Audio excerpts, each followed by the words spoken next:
বড় খবর, অবশেষে পশ্চিমবঙ্গে নতুনরা বৃদ্ধ ভাতা, বিধবা ভাতা, প্রতিবন্ধী ভাতার টাকা পেতে চলেছেন। আপনাদের জন্য পশ্চিমবঙ্গের বরাদ্দ থাকা কোঠা বাড়ানো হয়েছে।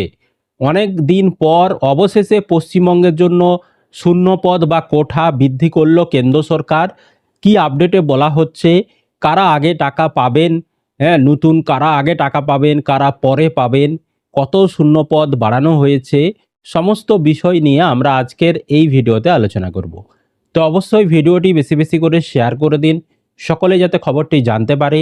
আর এই ধরনের তথ্য আপডেটগুলো সবার আগে পেতে চ্যানেলটিকে সাবস্ক্রাইব করে রাখবেন।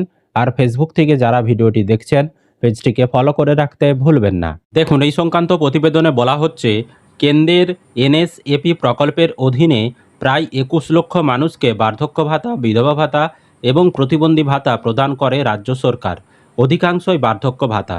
এক্ষেত্রে কেন্দ্রের তরফে প্রতিটি রাজ্যের জন্য নির্দিষ্ট কোঠা ধার্য করা আছে।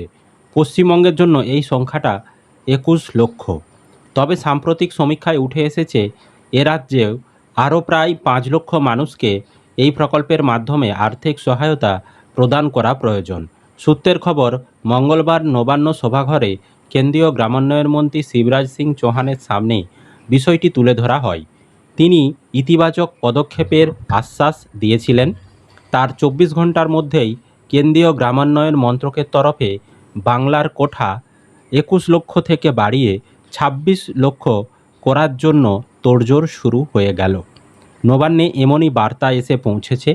সেক্ষেত্রে শীঘ্রই রাজ্যের আরও 5 লক্ষ মানুষকে বার্ধক্য ভাতা দেওয়া সম্ভব হবে।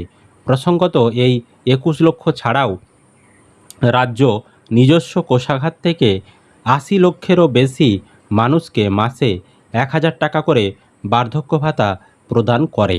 আপনারা এতদিন যারা যারা দুয়ারে সরকার তৎকালীন সময়ে বা জনকল্যাণ শিবিরে বা পঞ্চায়েতে বিডিও অফিসে ফর্ম দিয়েছিলেন, অথচ টাকা পাচ্ছিলেন না, আপনাদের অনেকেরই স্ট্যাটাস আপনারা পেন্ডিং দেখতে পাচ্ছিলেন।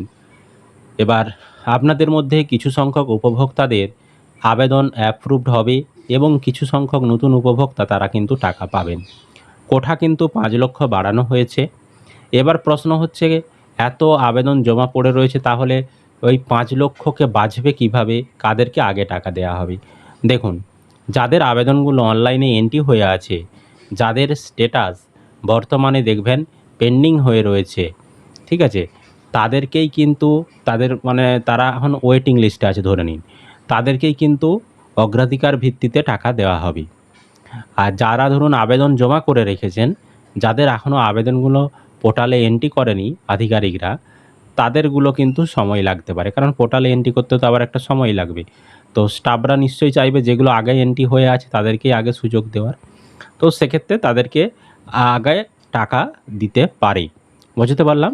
এবার যদি ওনাদেরকে টাকা দেওয়ার পর যদি শূন্যপদ আরও থাকে, তখন কিন্তু নতুন যে ফর্মগুলো জমা পড়েছে সেগুলোকে আবার এন্ট্রি করে তাদেরকেও কিন্তু টাকা দেয়া হবে। ঠিক আছে, তবে টাকা কোন মাস থেকে দেয়া হবে সেটা এখনও কোনো ঘোষণা করেনি। এটা জাস্ট একটা নির্দেশ এসেছে নবান্নে। এবার এর প্রসেসারে রয়েছে, আশা করা যায় হয়তো আগস্ট বা সেপ্টেম্বর এই সময়ে হয়তো নতুনদেরকে টাকা দিলেও দিতে পারে।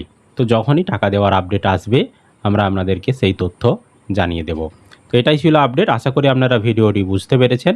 যদি কোনো প্রশ্ন থাকে কমেন্ট করে জানাবেন। ভিডিওটি বেশি বেশি করে শেয়ার করে দিন, সকলে যাতে খবরটি জানতে পারে।